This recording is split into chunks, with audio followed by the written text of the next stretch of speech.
Salut Booktube, j'espère que vous allez bien. Aujourd'hui, premier vlog sur cette chaîne. Voilà, j'avais une envie de faire des vlogs. Si vous me suivez sur TikTok, vous êtes déjà habitué à voir énormément de TikTok centrés sur mes lectures. Donc je vous dis mes avis lecture, je vous montre mes bookos, je vous montre mes bilans du mois.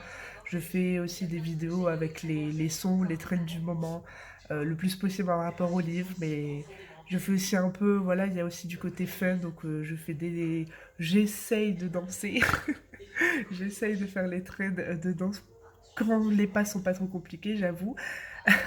Je m'amuse à faire un petit peu de doublage, voilà, bon, je suis pas du tout douée pour faire ça, mais c'est juste que ça m'amuse, voilà, je me prends pas trop la tête. Enfin bref, donc du coup je me suis dit pourquoi pas faire des vlogs lecture sur YouTube parce que je trouve que c'est quand même un format qui est plus pratique et plus facile pour faire ce genre de vidéos. Donc vous aurez toujours mes avis sur TikTok, tout comme mes chroniques sur Instagram qui est aussi le Grimoire de Laura, tout a le même pseudo, TikTok, Instagram et ici YouTube. Euh, mais je trouvais que les vlogs, c'est vrai que ça me manquait. J'en faisais un peu sur TikTok l'année dernière et c'est vrai que ça me manquait voilà, de réagir au fur et à mesure des lectures. Mais TikTok, je trouve que c'est peut-être plus simple de faire directement l'avis global de la lecture que de faire des vlogs où voilà, ça peut faire pas mal de vidéos, etc. Bref, donc du coup, me voici, me voilà. Et donc là, je vais aller me poser tranquillement au soleil, parce qu'en tout cas, nous ici, dans le Loiret, il y a du soleil. Youhou! Bon, il fait 22 degrés, mais c'est youhou quand même. Encore enfin un petit peu du temps printanier, hein, merci. J'ai mal au bras à tenir le téléphone. Et donc voilà, je vais me poser. Mon fils est en train de faire sa sieste parce que du coup, je suis en zone B, donc il est déjà en vacances depuis ce week-end. Et puis voilà, je vais aller me poser tranquillement. Donc je vais vous montrer ma lecture, si je fais pas tout tomber. Alors, alors je vais lire Sacrifice de Natasha Knight, donc qui est le premier tome de sa trilogie Dark Legacy. Voilà, donc j'espère que vous voyez bien, avec ce beau mâle torse nu tatoué. D'ailleurs, débat que tout le monde connaît, mais débat quand même. Qu'est-ce que vous en pensez, vous, des romans avec des torses nus sur les couvertures? Moi, perso, ça me dérange pas. Je m'en fiche, en fait, des couvertures à proprement parler, je m'en fiche.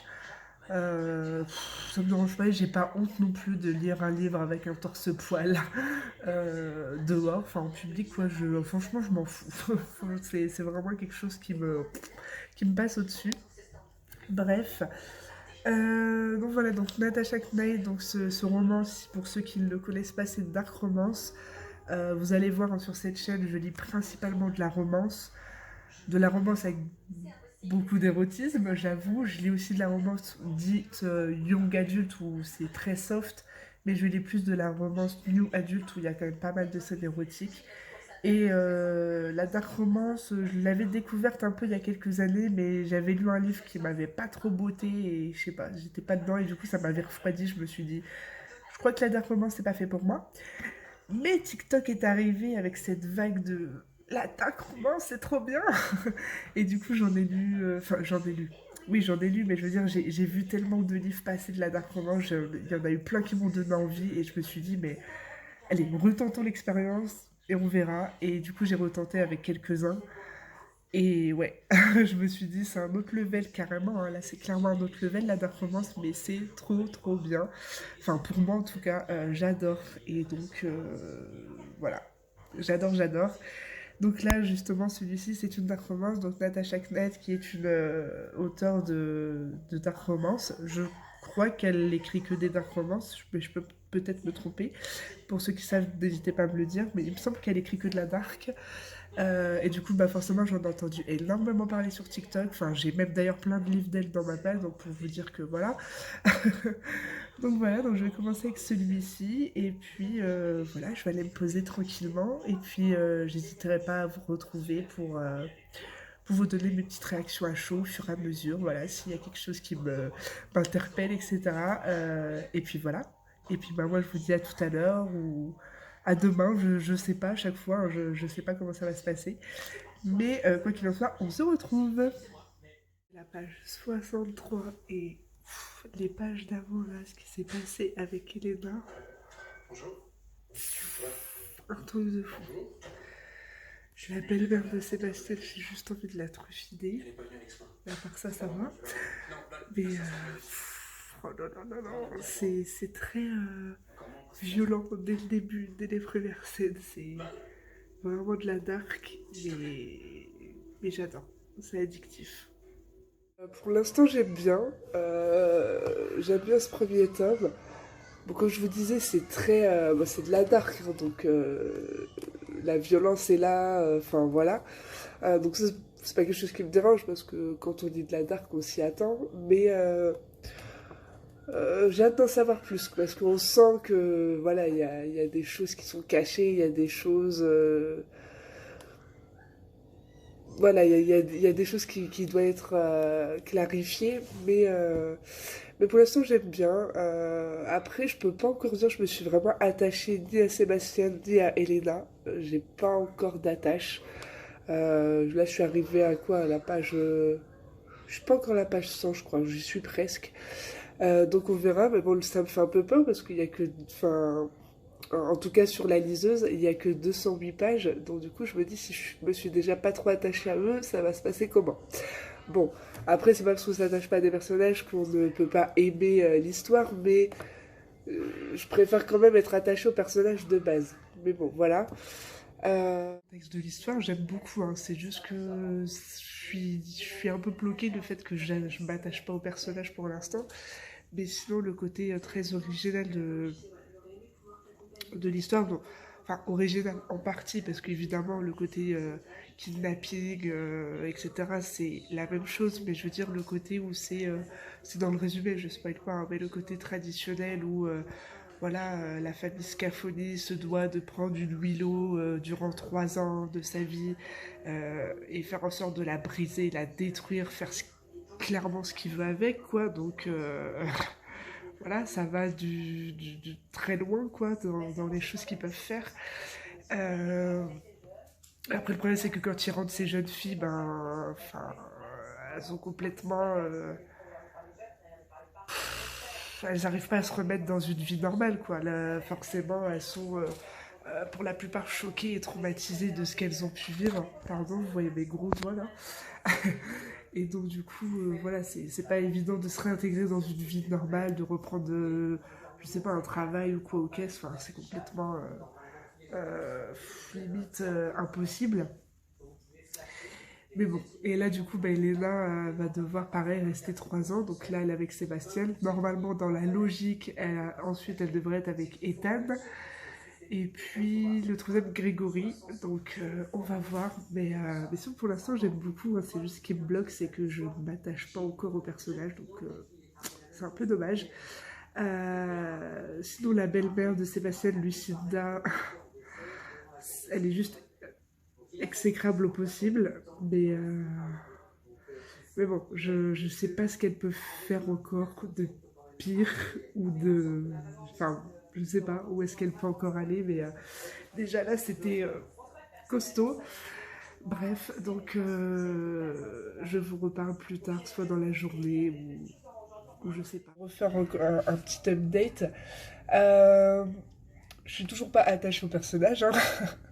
Mais en fait, le problème d'Elena que je trouve, c'est que bah, elle connaît la situation, vu que c'est quelque chose de traditionnel, donc elle connaît enfin, la situation, elle sait comment ça se déroule, elle sait les conséquences, et je trouve qu'elle n'a pas assez de hargne. Je trouve qu'au niveau langage, oui, elle s'exprime, elle a une grande bouche, mais il manque du punch. Je trouve qu'elle n'est pas assez revancharde, je sais pas. Je la trouve un peu molle, un petit peu. Euh, voilà. Pas assez combative, quoi.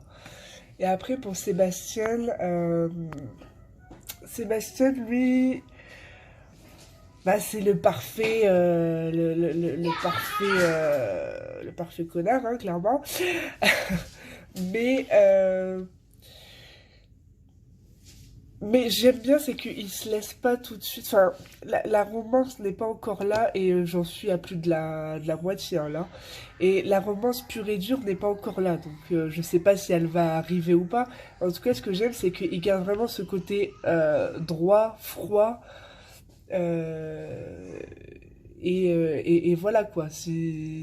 Il se détourne pas de son chemin et de sa façon d'être, etc.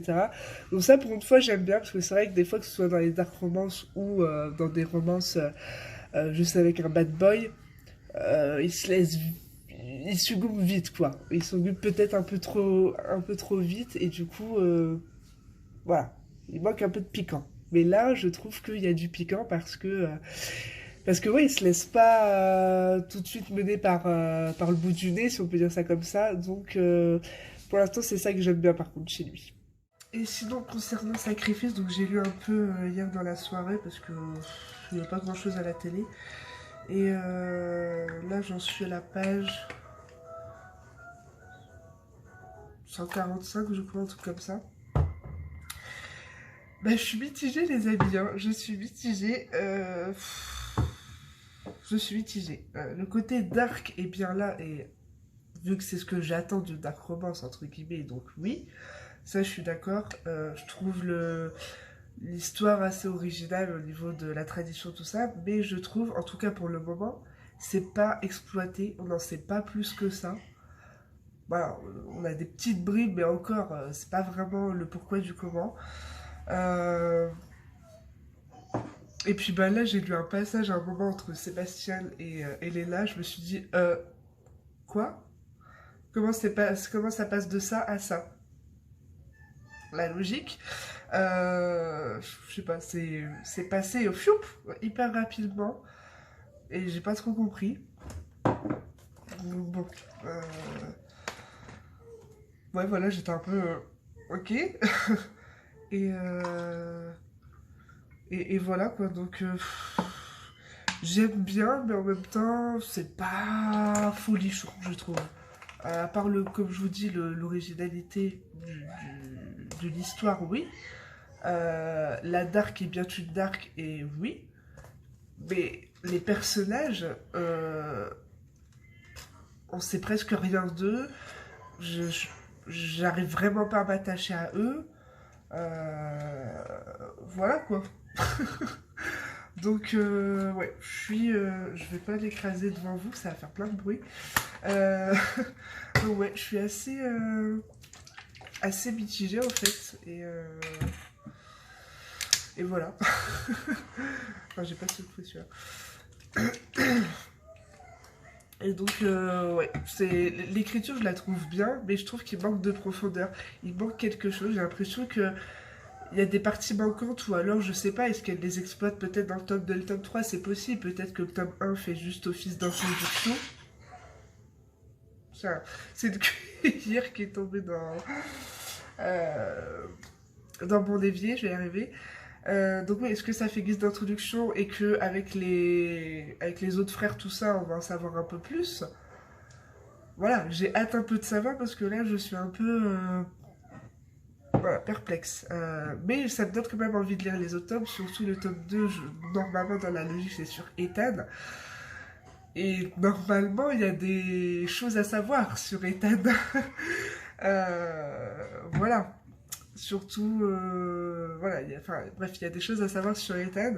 En fait, c'est ça, c'est qu'on nous donne des bribes, mais on n'en sait pas plus, on sait pas vraiment pourquoi il a eu ça. Donc, bon, je pense que ça fait office d'introduction, peut-être, et que du coup, c'est pour ça peut-être ça me perturbe, je sais pas trop. Pour ceux qui l'ont lu, n'hésitez pas à me dire, vous, votre avis, sans spoiler pour les autres, mais n'hésitez pas à me dire votre avis pour ceux qui l'ont lu. Parce que, en fait, je sais pas trop quoi en penser. C'est assez. Je sais pas. Je sais pas quoi penser. Donc n'hésitez pas à me le dire. Je viens tout juste de finir Sacrifice, donc le premier tome de la trilogie Dark Legacy. J'avoue, j'ai râlé pendant quasiment tout le tome. Mais là, les derniers chapitres sont vraiment haletants. Euh, on, on commence vraiment à découvrir un petit peu plus de choses, donc merci. Euh, et puis la fin. Oh punaise, je veux la suite. Il me faut la suite. Parce que là, la fin, par contre, waouh. Euh, Truc de fou. Et j'ai trop hâte de lire le deuxième tome. Et voilà, et en fait, là, je me rends compte que, ok, je me suis pas attachée au personnage pendant tout le long. J'en ressors quand même assez mitigée dans l'ensemble parce que le gros problème pour moi, il manque vraiment un petit peu plus de profondeur, je trouve. Mais sinon, clairement, c'est une très bonne histoire. Et puis, et voilà, et ça donne envie de continuer, ça donne envie de lire la suite. Et voilà, j'ai trop hâte de lire cette suite. Donc voilà, donc ça va, c'est tout pour ce vlog. Je vais vous laisser ici. Je vais entamer un nouveau livre là, donc je vais lire le tome 7 de La Mode du Phénix de Susan Wright, donc c'est l'avant-dernier tome. Et voilà, et du coup bah, je vous retrouve très bientôt pour un nouveau vlog, donc concernant la lecture que je viens de vous dire là. Et puis voilà, je vous fais des gros bisous, et puis à très vite.